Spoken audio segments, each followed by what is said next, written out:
morning, Team Alabama. We are going to continue reading in the Hunger Games. Please join me on page 339. The next hours are the worst of my life, which, if you think about it, is saying something. The cold would be torture enough, but the real nightmare is listening to Cato moaning, begging, and finally just whimpering as the mutts work away at him. After a very short time, I don't care who he is or what he's done. All I want is for his suffering to end. Why don't they just kill him? I ask Peeta. You know why, he says, pulls me closer to him, and I do. No viewer could turn away from the show now. From the game maker's point of view, this is the final word in entertainment. It goes on and on and on, eventually completely consumes my mind, blocking out memories and hopes of tomorrow and erasing everything but the present, which I begin to believe will never change. There will never be anything but cold and fear and the agonized sounds of the boy dying in the horn. Peeta begins to doze off now, and each time he does, I find myself yelling his name louder and louder, because if he goes and dies on me now, I know that I'll go completely insane. He's fighting it, probably more for me than for him. And it's hard because unconsciousness would be its own form of escape.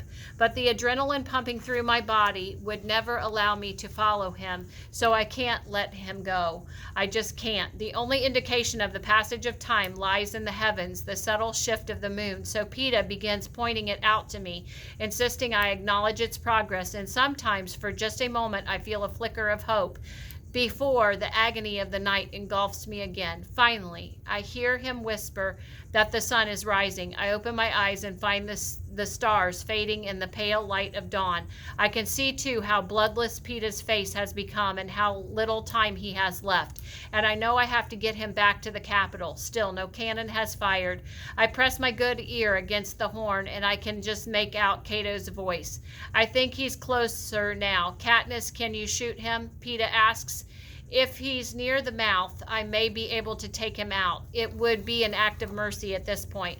My last arrow's in your tourniquet, I say. Make it count, says Peeta, unzipping his jacket and letting me loose. So I free the arrow, tying the tourniquet back as tightly as my frozen fingers can manage. I rub my hands together, trying to regain circulation. When I crawl to the lip of the horn and hang over the edge, I feel Peeta's hands grip me for support. It takes a few moments to find Cato in the dim light and in the blood.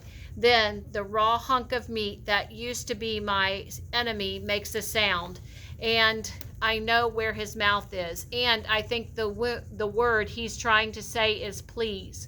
Pity, not vengeance. Sends my arrow flying into his skull. Peeta pulls me back up, bow in hand, quiver empty. Did you get him? He answers. The cannon fires in answer. Then we won, Katniss, he says hollowly. Hooray for us, I get out, but there's no joy of victory in my voice. A hole opens in the plain, and as if on cue, the remaining mutts bound into it, disappearing as the earth closes above them. We wait for the hovercraft to take Cato's remains for the trumpets of victory that should follow, but nothing happens. Hey, I shout into the air, what's going on? The only response is the chatter of waking birds. Maybe it's the body. Maybe we have to move away from it, says Peeta.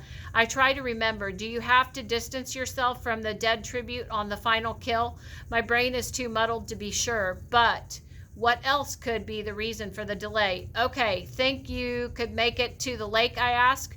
Think I better try, says Peeta. We inch down to the tail of the horn and fall to the ground.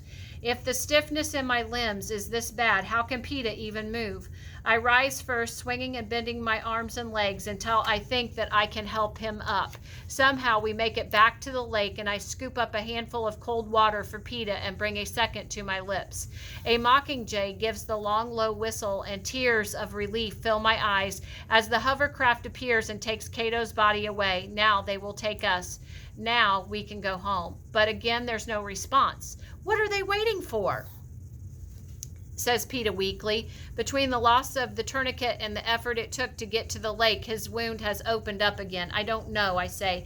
Whatever the holdup is, I can't watch him lose any more blood. I get up to find a stick, but almost immediately come across the arrow that bounced off Cato's body armor. It will do as well as the the other arrow. As I stoop to pick it up, Claudius Templesmith's voice booms in the arena. Greetings to the final contestants of the 74th Hunger Games. The earlier revision has been revoked. Closer examination of the rule book has disclosed that only one winner may be allowed. He says, good luck, and may the odds be ever in your favor. There's a small burst of static and then nothing more. I stare at PETA in disbelief as the truth sinks in. They never intended to let us both live. This has all been devised by the game makers to guarantee the most dramatic showdown in history, and like a fool, I bought into it. If you think about it, it's not that surprising, he says softly. I watch as he painfully makes it to his feet. Then he's moving towards me as if it's in slow motion. His hand is pulling the knife from his belt. Okay, we're going to stop there for today. Have a great rest of your day, Team Alabama.